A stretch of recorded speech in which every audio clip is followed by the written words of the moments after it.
Good morning बच्चों। मैं अभिषेक मिश्र, PGT chemistry. आज 12th क्लास के लिए ऑर्गेनिक केमिस्ट्री में नया चैप्टर लेकर, चैप्टर का नाम है aldehydes, ketones and carboxylic acid. आज हम इसके स्ट्रक्चर के बारे में जिक्र करेंगे, IUPAC नेम देखेंगे और कोशिश करेंगे प्रिपरेशन की कुछ रिएक्शन जानने की। हम शुरुआत करते हैं। उसके पहले उम्मीद ये करते हैं कि आप लोग कोरोना से सुरक्षित होंगे, मास्क का उपयोग कर रहे होंगे, सोशल डिस्टेंसिंग का पालन कर रहे होंगे। आपकी सुरक्षा हमारे लिए, इस देश के लिए ज़्यादा इम्पोर्टेंट है, इसलिए घर में रहिए, सुरक्षित रहिए। बाहर निकलिए तो सोशल डिस्टेंसिंग का पालन कीजिए, फ्रिक्वेंटली हैंड सैनिटाइज कीजिए और जहाँ तक पॉसिबल हो मास्क का उपयोग करिए। आइए टॉपिक पे आते हैं। सबसे पहले हम डिस्कशन करते हैं स्ट्रक्चर के बारे में। एल्डिहाइड का जो स्ट्रक्चर होता है C double bond OH, IUPAC name में लगाते हैं L, अल। कीटोन का जो स्ट्रक्चर होता है C डबल बॉन्ड O और इसके IUPAC के नेम में जो सफिक्स होता है उसे ओन बोलते हैं।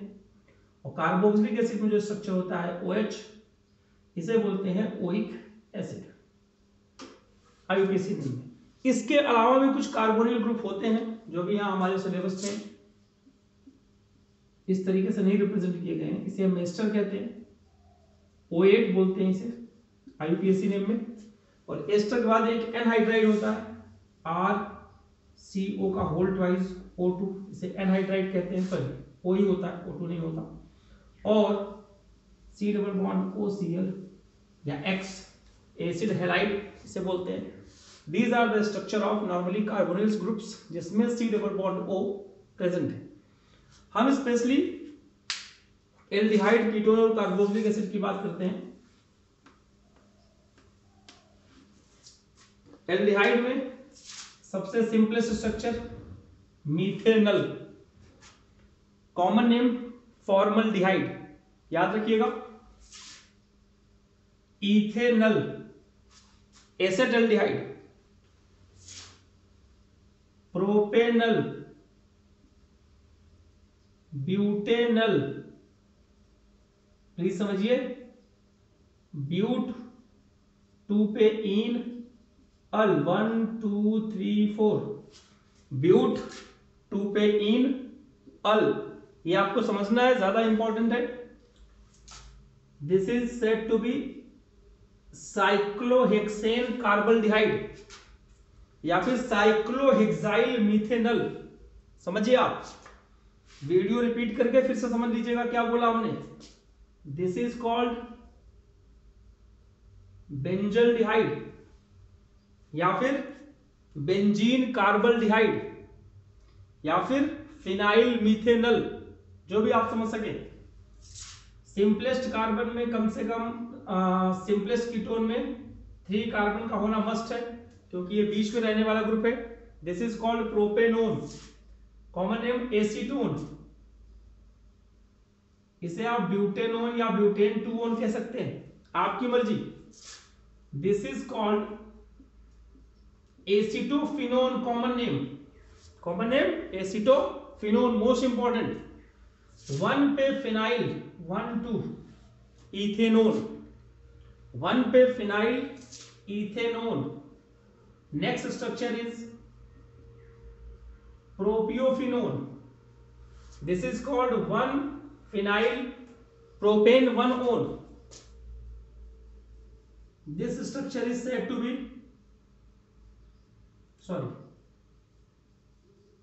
benzophenoon, IUPAC name 1 बाइफिनाइल मीथेनोन, समझिएगा।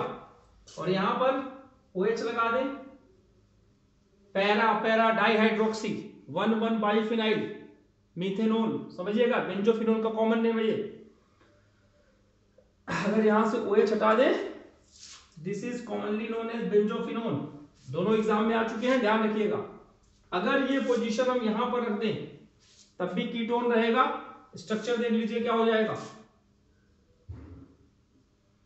CH2, C double bond O, CH3, 1 2 3, 1 पे phenyl, propane one, IUPAC name इसमें आ जाते हैं HCOOH, methanoic acid. Common name formic acid. Ant bite में, हनी बी में प्रेजेंट होता है ये CH3COOH, acetic acid.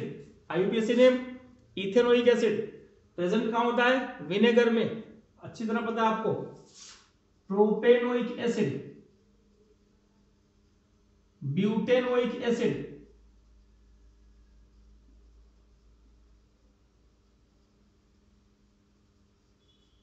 Cyclohexanoic acid, this is called benzoic acid, this is called 1 2 3 nitrobenzoic acid. इस तरीके से आप इनकी नेमिंग आसानी से करके समझ सकते हैं। CHO दो फंक्शनल ग्रुप। अब इसे बोलेंगे इथेन। इथेन में ई लगेगा डाइअल। ई क्यों लगा? क्योंकि फंक्शनल ग्रुप दो बार है, same functional group. CHO CH2 CHO, propane dial, CHO CH2 का whole 4 CHO, hexane dial, hexane dial 1,6 लिखने की जरूरत नहीं है क्योंकि कॉर्नर पे ही होता है। सिमिलरली जैसे ये कहा गया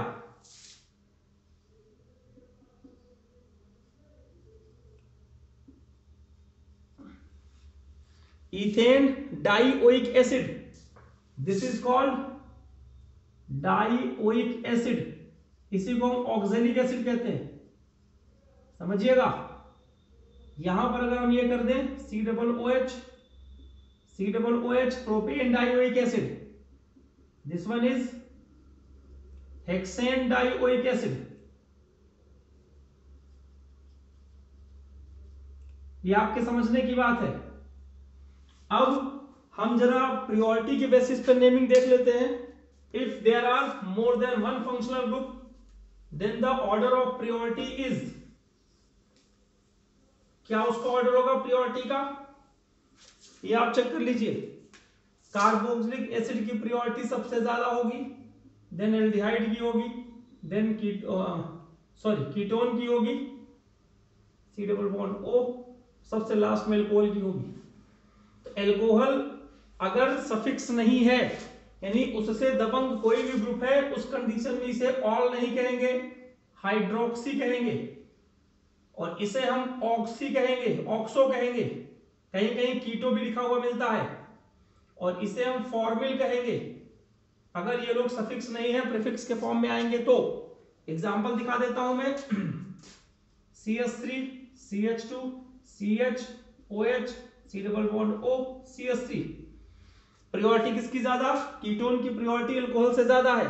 काउंटिंग करेंगे 1 2 3 4 5। तो 3 पे क्या दिखा? ये ऑल नहीं होगा। 3 पे हाइड्रोक्सी पेंटेन 2-ओन, 3 पे हाइड्रोक्सी पेंटेन 2 पे ओन। प्लीज समझिए इस चीज को। अगर इसी को चेंज कर दिया जाए, CH2 COOH, this is said to be 3-hydroxy pentanoic acid.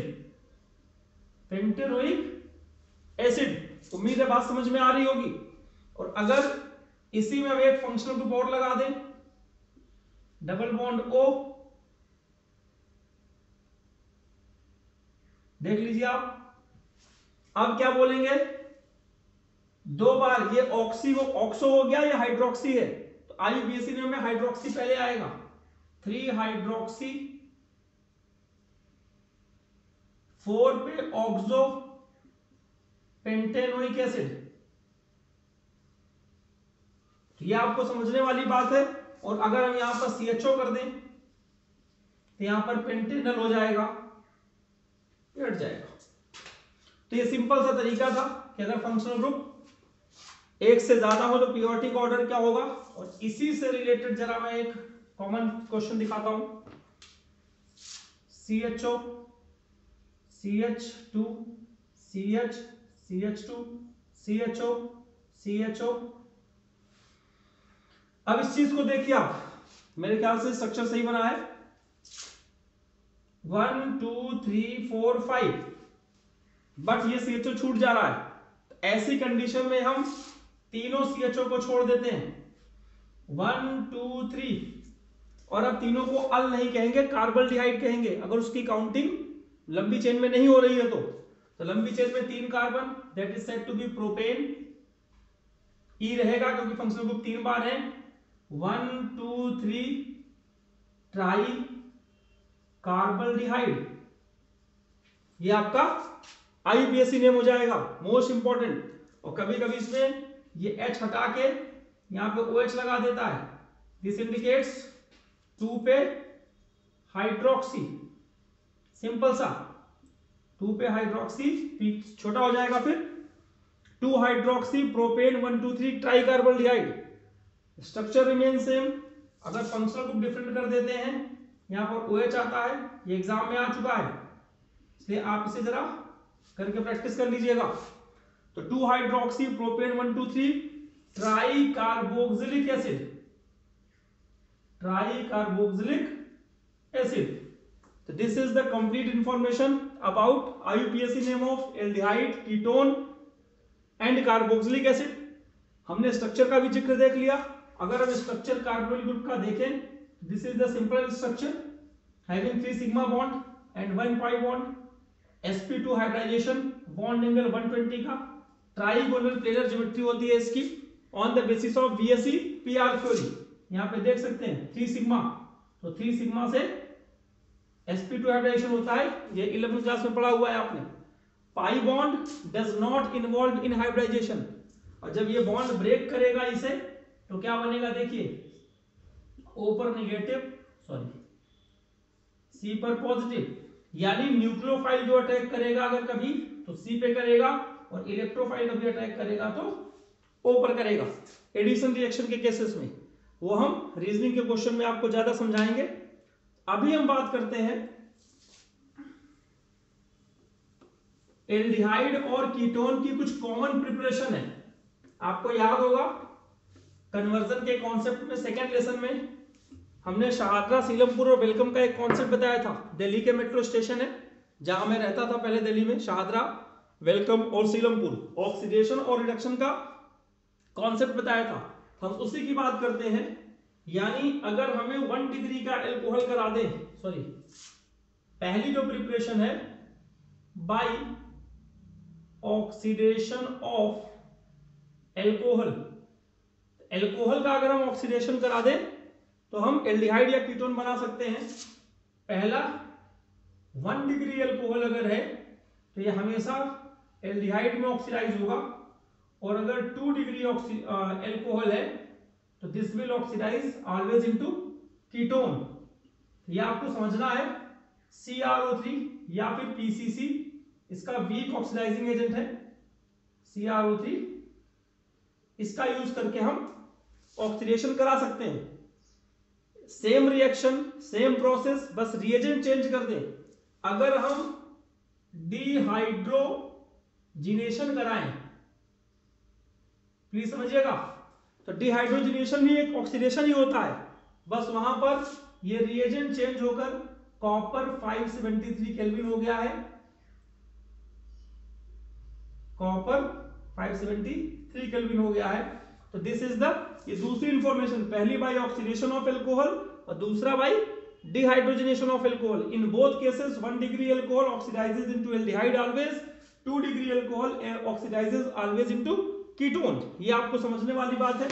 और अगर हम नेक्स्ट रिएक्शन की बात करें, प्रिपरेशन की, यानी थर्ड नंबर पे इन्होंने कहा कि आप हाइड्रेशन कराइए। किसका हाइड्रेशन कराए भाई? एल्काइन का। तो देखिए क्या होता है, CH triple bond CH, hydration का जो रिएजेंट है इसमें 80% Hg2+ है और कंसंट्रेटेड H2SO4 है। होता है इसमें वाटर का अटैक होता है, तो यहां पर एक double bond single triple bond टूट के डबल हो जाएगा, एक के पास H जाएगा और एक के पास OH जाएगा। एक टर्म होता है कीटो इनॉल टोटोमेरिज्म। तो ये जब कीटो इनॉल टोटोमेरिज्म होगा TAUTO, मेरिज्म। इसको कैसे समझ सकते हैं, ये बॉन्ड इस पे जाएगा और ये पूरा इस पे अटैक करेगा, तो यहां बन जाएगा CH3 single bond CH double bond O, ethanal. In case of alkyne having 2 carbon atom, the product is always aldehyde, but in other cases हमेशा ये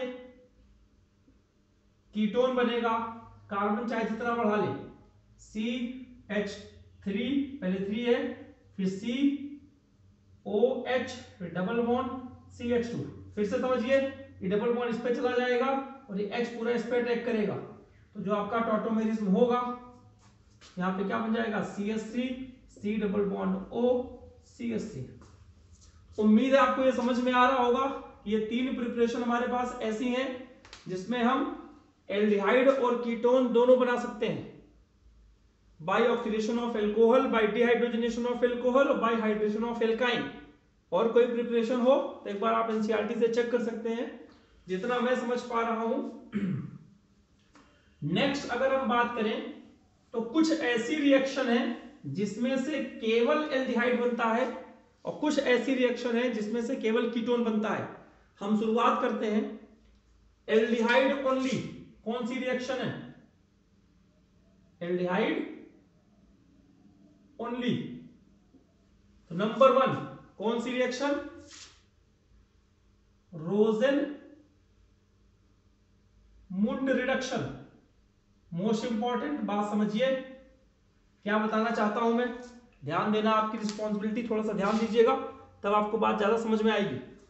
इन्होंने कहा कि अगर आपके पास एसिड हैलाइड है, Cl है या X है, कुछ भी है, अगर इसका रिडक्शन H2PD में कराएं but in presence of BaSO4, most important reagent, ध्यान रखिएगा BaSO4 जरूरी है, तो ये X हटके यहां पे H आ जाता है, तो क्या बना, एल्डिहाइड। यूजेस देख लीजिए, यानी अगर आपको किसी भी तरीके से COCl मिल जाता है तो रोजेनमुंड रिडक्शन का इस्तेमाल करके आप बेंजल्डिहाइड में कन्वर्जन कर सकते हैं। ये कन्वर्जन कहां से मिलेगा आपको, एग्जाम में क्या आता है, बेंजोइक एसिड से बेंजल्डिहाइड कैसे बनाएंगे, तो ये तो बेंजोइक एसिड है नहीं, तो बेंजोइक एसिड का क्या करेंगे, ये आपका बेंजोइक एसिड है, इससे पहले ये बना लेंगे, कैसे बनेगा, OH हटा के Cl लाना, बेस्ट मेथड क्या था, SOCl2। फर्स्ट लेसन याद कर लीजिए, SOCl2 is the best method for the removal of OH by Cl। तो यहां पे COCl आ गया, हम बेंजोइक एसिड से बेंजल्डिहाइड आसानी से बना सकते हैं। तो this is the first reaction which can be used in the preparation of aldehydes only। इसके बाद जो रिडक्शन है उसका नाम है स्टीफन रिडक्शन। साइंटिस्ट का नाम स्टीफन है, STEPH, स्टीफेंस रिडक्शन।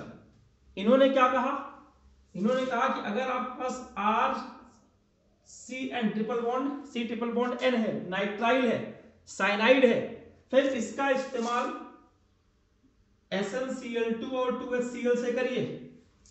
तो समझिएगा SnCl2 और यहां पे 2Cl, ये SnCl4 निकल जाएगा, बचा क्या 2H, तो एक H इसके पास जाएगा, एक H इसके पास जाएगा, RCH डबल बॉन्ड NH, और जब इसकी हम हाइड्रोलिसिस करते हैं it will give RCHO aldehyde. Stephan reduction is used to convert nitrile into aldehyde. There is no difference in the carbon atom. Number of carbon atoms in reactants and product remain same. The reagent is SnCl2 plus 2HCl followed by hydrolysis in acidic medium. अब इसी से हम Cl लगा के CHO, अगर यहाँ CH3Cl होगा तो यहाँ CH3CHO बनेगा, यहाँ बेंजीन रिंग के साथ Cl होगा तो यहाँ बेंजल्डिहाइड बनेगा। ये आप देख लीजिएगा कन्वर्जन में हम कैसे उपयोग कर सकते हैं। इसी के सब्स्टिट्यूट में एक कंपाउंड का नाम आया था डाइबल H। डाइबल H का मतलब है di butyl, di isobutyl aluminium hydride. तो एल्यूमिनियम की वैलेंसी कितनी होती है भाई, 3, एक H लगा दिया और 2 में आइसोब्यूटाइल लगा दिया, और आइसोब्यूटाइल का जो स्ट्रक्चर होता है, उम्मीद है कि समझ में आ रहा होगा कि twice. This is DIBAL H। ये हम स्टीफन रिडक्शन की बात नहीं कर रहे हैं, उसके सब्स्टिट्यूट की बात कर रहे हैं। This DIBAL H is used to convert CN as well as ester into DIBAL H, DIBAL H followed by hydrolysis, direct conversion into aldehyde. What is the advantage of dibyl H over Stephan reduction? It is used to convert nitrile as well as ester. In this case, there is no conversion of ester into aldehyde. यहां पर क्या कहा गया, ester को भी aldehyde में convert कर सकते हैं। तो ये आपका सेकेंड रिएक्शन था प्रिपरेशन का। किसका प्रिपरेशन? एल्डिहाइड का। Preparation number third,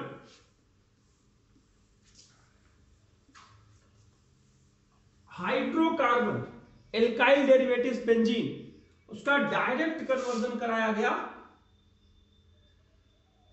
CS3 CrO2Cl2 in presence of CS2 followed by hydrolysis। एक इंटरमीडिएट बनता है, इंटरमीडिएट आप होमवर्क में समझिए। तो this is directly converted into benzaldehyde, और this reaction is said to be Etard reaction. Etard's reaction, please mind it, Etard reaction is used to convert toluene into benzaldehyde. The same process can be carried out by using another reagent CrO3 in presence of CS3COO anhydride acetic anhydride, but this reaction is not said to be itard। हम इसे Etard नहीं कहेंगे, conversion में आप use कर सकते हैं, लेकिन इसको हम इटार्ड रिएक्शन नहीं कहेंगे, ध्यान रखिएगा। इसके केस में भी एक इंटरमीडिएट बनता है, इसके केस में भी एक इंटरमीडिएट बनता है। वो दोनों इंटरमीडिएट आपको एनसीईआरटी से देखना है, समझना है, ये मेरा होमवर्क है, क्योंकि वो इंटरमीडिएट अक्सर आईआईटी के एग्जाम में या नीट के एग्जाम में आ जाता है कि जब ये टोलुइन इससे रिएक्शन करता है तो एक कंपाउंड X बनता है, जिसकी हाइड्रोलिसिस करते हैं तो बेंजल्डिहाइड बनता है। What is the structure of X? ABCD करके दिया होता है, you have to find out. ये कंप्लीशन के लिए इंपॉर्टेंट क्वेश्चन है। और एक और फिर से समझिए, मैंने 3 नेम रिएक्शन बताई। पहला रोजेनमुंड रिडक्शन, दूसरा Stephen reduction, number 3 Etard reaction.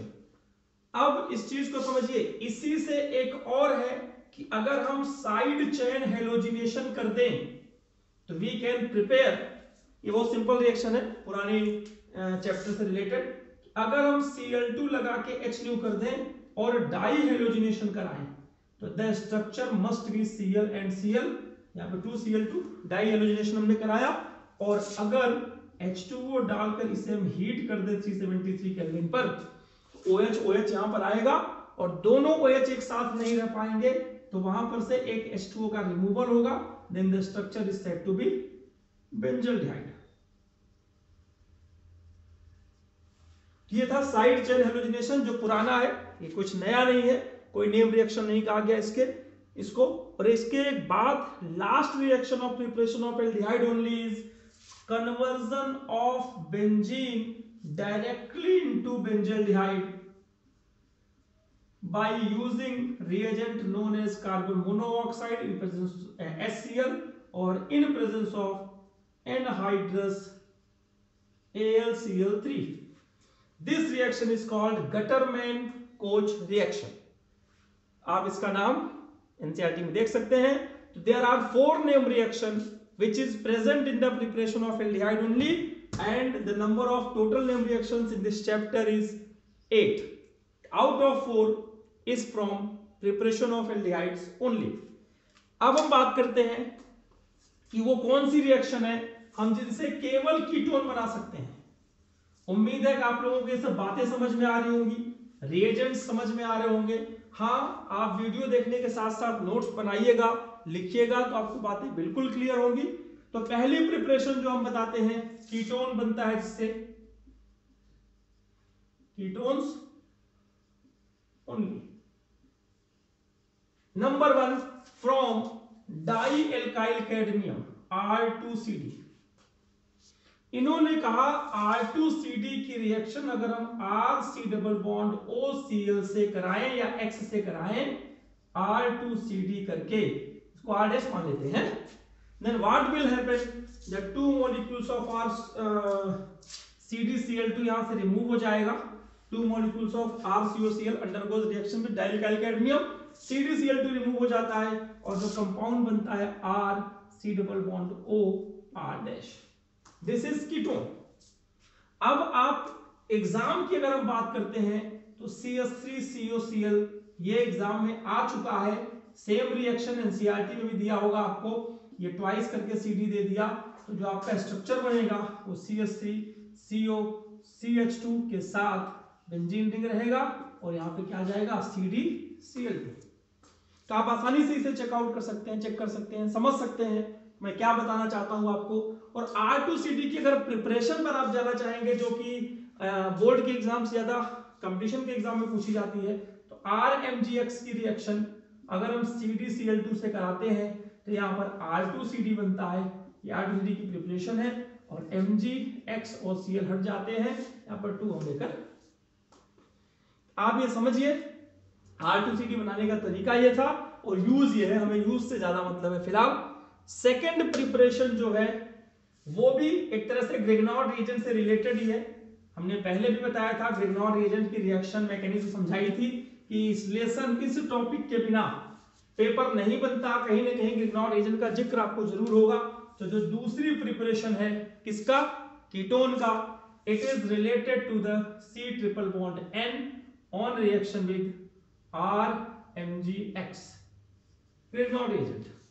ग्रिग्नॉर्ड reagent में ये पार्ट निगेटिव होता है, ये पार्ट पॉजिटिव होता है, इसको डिलोकलाइज करेंगे तो कार्बन पर पॉजिटिव आएगा, नाइट्रोजन पर नेगेटिव आएगा। तो this are approaches positively charge carbon and the structure must be, you can write this into like this N minus MgX. Then this reagent undergoes acidic hydrolysis, the product form is said to be ketone.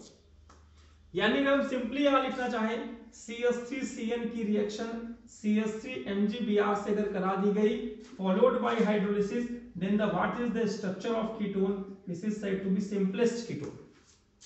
If you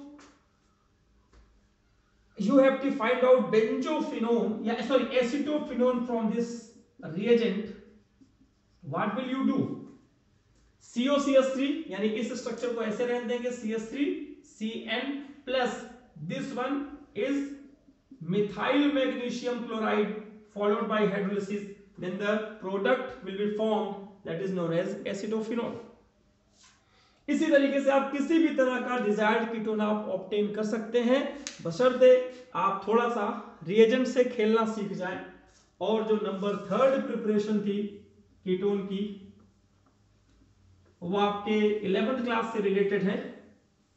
उसमें क्या था, by एसेटाइलेशन of benzene, यानी अगर हमारे पास ये benzene ring है और अगर हम इसका फ्रीडल क्राफ्ट एसेटाइलेशन कराते हैं CH3COCl in presence of anhydrous AlCl3, then what will you find? The product is acetophenone.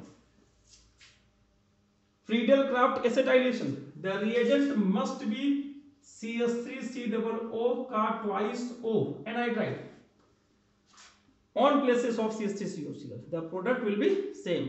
यहां पर क्या होगा, HCl निकल जाएगा और यहां पर निकल जाएगा CH3COOH अगर हम रिएजेंट को चेंज करते हैं तो, बाकी कोई डिफरेंसेस नहीं रहेंगे।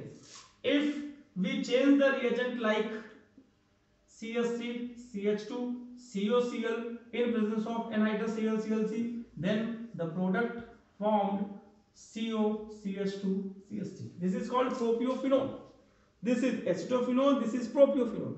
If you will have to find benzophenone from benzene ring, then the reagent must be like this, benzoyl chloride, or in presence of anhydrous AlCl3, the product you will get definitely benzophenone. तो आप समझ सकते हैं कि एक ही reagent से हम कई तरह के कीटोन बना सकते हैं। कुल मिलाकर अगर मैं बात करूं तो मैंने 3 रिएक्शन बताई जिससे एल्डिहाइड कीटोन दोनों हो सकता है। मे भी वो 4 रिएक्शन हो, आप एनसीईआरटी से चेक कर लीजिएगा, पुराना वाला ही होगा। और मैंने 4 नेम रिएक्शन एल्डिहाइड के प्रिपरेशन की बताई और एक साइड चेन हेलोजिनेशन बताया, यानी 5 रिएक्शन ये हो गई। और 3 रिएक्शन हमने कीटोन के प्रिपरेशन में पढ़ा, यानी कुल मिलाकर आज 4 और 3 7, 3 10 और 1 11 रिएक्शंस के बारे में हमने जाना। उम्मीद है ये बात आपको समझ में आई होगी। कुछ चीजें हमारा, जैसे ये साइड चेन हेलोजिनेशन था, पुराना वाला था। हमारा ये जो रिएजेंट है बेंजीन का एसिटाइलेशन करना, तो Friedel craft alkylation, Friedel craft acetylation हम पहले करवा चुके हैं, ये भी हमारा पुराना था। कुल मिला के 7-8 रिएजेंट हमने नए देखे। तो आप समझिएगा इसके जस्ट बाद हम डिस्कशन करेंगे फिजिकल प्रॉपर्टीज क्या होती है एल्डिहाइड कीटोन की, फिर उनकी केमिकल प्रॉपर्टीज क्या होती है हम डिस्कस करेंगे नेक्स्ट क्लास में। और उसके नेक्स्ट क्लास में कार्बोक्सिलिक एसिड की प्रिपरेशन और प्रॉपर्टीज एक्सप्लेन करके हम लेसन को कंप्लीट करेंगे। लेकिन ये मेरी अभी पहली क्लास है, कम से कम 2 या 3 क्लास में और लूंगा।